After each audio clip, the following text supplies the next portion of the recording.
Welcome back, you bunch of weirdos. It's your number one fat Asian coming to you again with another one of these FIFA 17 experiments. And today, I have something that is going to trigger a lot of people. I already know people will be disliking this video just because of the title and thumbnail. But fuck it. I saw this suggestion in the comment section and I thought, yeah, I want to see what the fuck happens if you put World Cup winning US women's national team and put them into FIFA and played them in the English Premier League.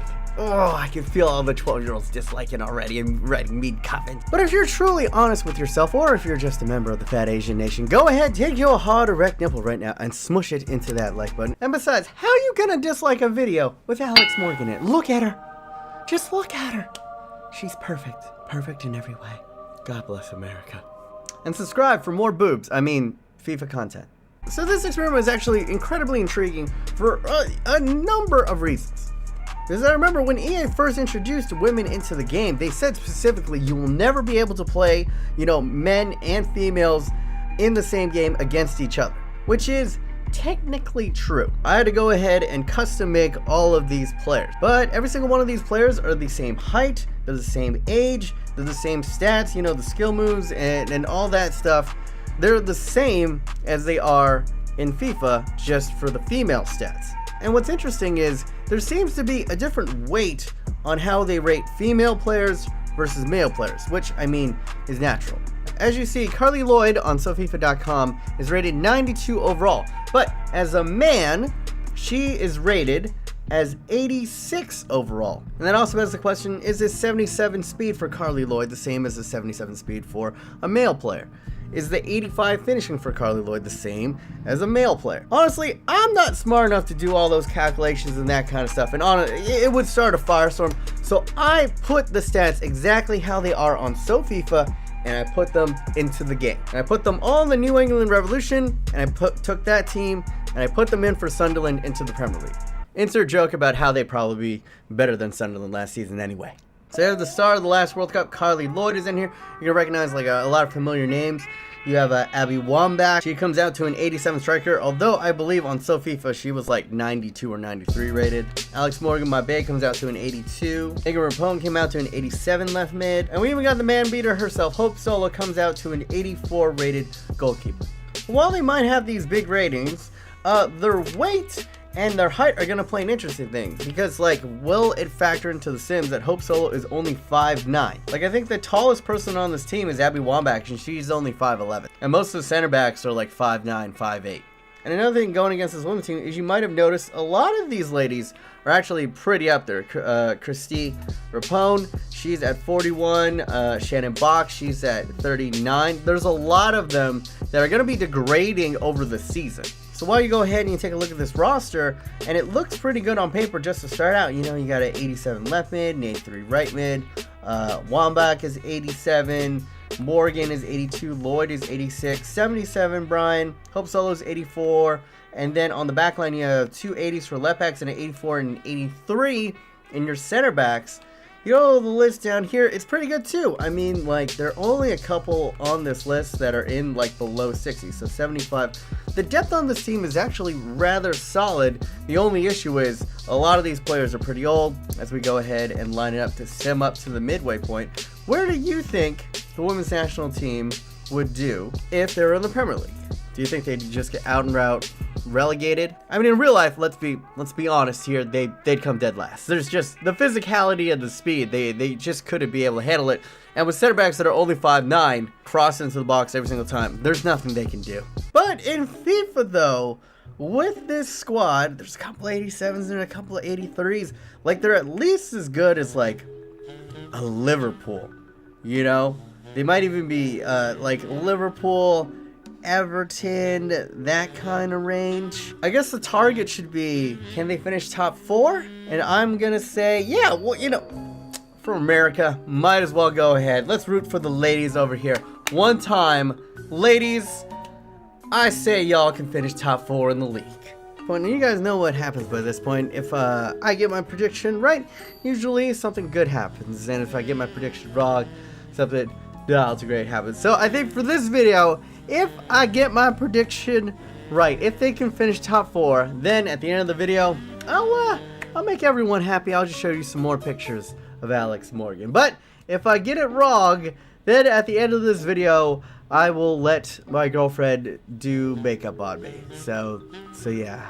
You can see this ugly mug or Alex Morgan. Who are you rooting for now, guys? Who are you rooting for? You guys can go ahead and vote up in the I Things. Where do you guys think you'll finish? And I'm pretty sure you guys are already gonna let me know down below. How do you think in real life the women's national team would finish? What division do you think that they could realistically compete in? Because you can argue physicality, it's just science that men are faster, they're stronger, but it doesn't necessarily mean that they'll win every game of football, because you can see right now there are two very different specimens for the argument for who is the current best player in the world. One is a physical Adonis. The other one is a guy who needed growth hormones just to go pro. I'm not even kidding about this. Messi needed growth hormones or he would have never made it to Barcelona.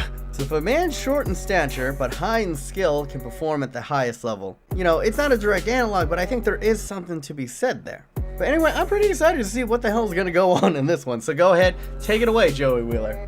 Go time wizard! Alright, we're in January 2017. Let's go ahead and click over. Our rating, as you can see on Mr. Wonder Woman right here, is 66, which means most likely we're not doing all too hot. But let's go ahead, let's take a look at the tables. What the fuck? Alright, ladies, go on with your bad self. It's not a huge lead. They are winning by the slimmest of margins right here. In fact, they actually don't even have the most wins in the league. But hey man, I said they were slightly better than Everton, maybe, and that's who they are above. It's a very odd table here. Chelsea, Arsenal, Leicester, Manchester United are all the way down in 14th. A very, very weird table indeed. Strangely enough, I was talking all this shit about having 5'9" keepers and center backs. They've tied for the best defensive record in the league. And not only that, they've only lost once the entire first half of the season. Let's quickly see who's doing the damage for them. Alex Morgan, it's Bay! It's Bay going head-to-head with Sonaldo of Tottenham. And then you see Abby Wambach all the way down in 15th. Let's go over to assists. Actually, no one is assisting. Apparently, she's just scored a whole bunch of solo goals. We got Lloyd and Morgan all the way down in 21 and 22. And then over in clean sheets, Hope freaking Solo, the man beater, beating up the men. Who knew she would do it? Courtois is still on top, but a very strong showing from the ladies. But anyway, this is only half a season. A lot of things can happen. And remember, guys, the biggest thing, they're not going to be as strong in the second half of the season. A lot of them are older, and they're going to be degrading really, really quickly. Probably going down by the end of the season by +4, +5, maybe. So go ahead, take it away, Time Wizard. Go time wizard! We're now in June of 2017. Let's go ahead, click over here to the player stat. Okay, that did not look good, because we click back right here, 57. Although I was at like 66 or 62 around there when we started this, so whatever. Let's go to the player stats. Top of the league, Phil Coutinho of Liverpool, Chelsea, Willian Hazard, and unfortunately Alex Morgan Bay has fallen off to 8th. But Carly Lloyd came out of nowhere with a strong 15, and then in assists, not all too great either. Carly Lloyd coming in 14th place. Yeah, it doesn't look all too great over here. But okay, joint gold glove with Courtois. Hope freaking Solo. Can the man beater beat the men here? Almost 30 goals between Carly Lloyd and Alex Morgan, and then tied for the top keeper with Thibaut Courtois. They have to make top 4.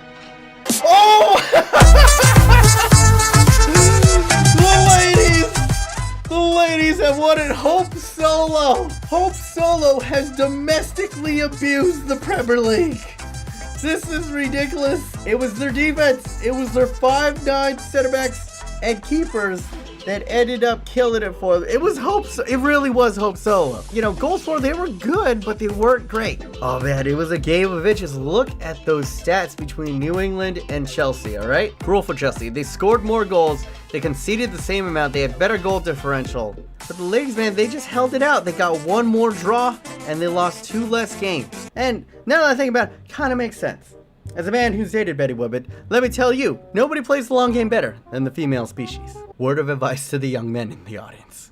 There we go. Here were the big contributors. Abby Wambach put in 10 goals. Alex Morgan with 14. Megan Rapone had 4. Carly Lloyd with 15 and 6 assists. Probably was the best player. And look at this tough broad. Morgan Bryant over here. 3 goals, 3 assists, 17 clean sheets, and 11 yellow cards. She was roughing them up, man. Did not predict this. Definitely did not. But yeah, that concludes this experiment. Go ahead, smush your nipple with the like button if you did enjoy. Leave a dislike if you hate feminism. If you want to check out my latest FIFA 17 experiment, go ahead and click over here where I have the fattest team. Go ahead and take on the Premier League. And those results are pretty delicious as well. If you're new to the channel, go ahead and check out my Ultimate Randomizer Career Mode series. It is bananas. But yeah, that's pretty much it for me, Be Honest. Hopefully you guys are having a wonderful day. Remember to stay yourselves, stay humble, and be weird.